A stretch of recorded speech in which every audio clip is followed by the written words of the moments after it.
De 36 mois à l'entame des travaux, le délai contractuel pour la réhabilitation de la pénétrante Est phase 2 est à ce jour consommé de 83% contre un taux d'avancement physique de 55,85%.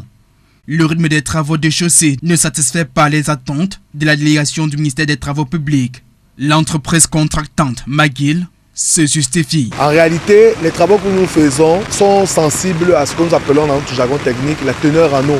Donc quand le matériau est saturé en eau, on ne peut pas le mettre en œuvre. On ne peut pas réaliser et atteindre les performances que nous souhaitons obtenir. Donc vous allez constater qu'en saison sèche, nous optimisons, nous accélérons les travaux. Dans la ville de Douala, l'équipe du ministère des Travaux publics parcourt différents lots où les chantiers sont en cours d'exécution ou annoncés.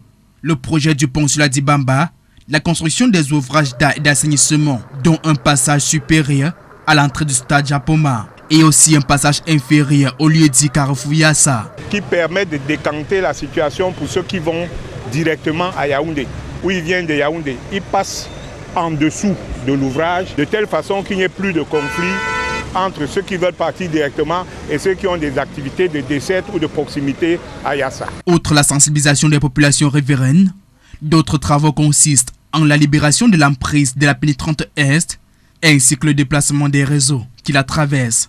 Un projet comme ça s'exécute en zone urbaine, donc il y a des désagréments causés par le passage des travaux sur les usagers. Les questions ici pour nous de présenter quelles sont les mesures qu'on a prises pour atténuer ces effets négatifs sur le trafic durant les travaux. Il y a les lots relatifs au déplacement des réseaux Camtel, Camouata et Neo. Ensuite, nous avons le lot le plus important qui est le lot chaussée, exécuté par Marc, qui consiste à élargir la chaussée de 2 à 6 voies. On a bien vu que les 6 voies sont déjà ouvertes sur le linéaire du projet globalement, d'où le trafic est déjà un peu fluide par rapport à ce que vous connaissez avant. Le taux d'avancement des travaux de la chaussée se situe à 70%. La fin des travaux ici est envisagée pour décembre 2024, font savoir les responsables du MINTEPI.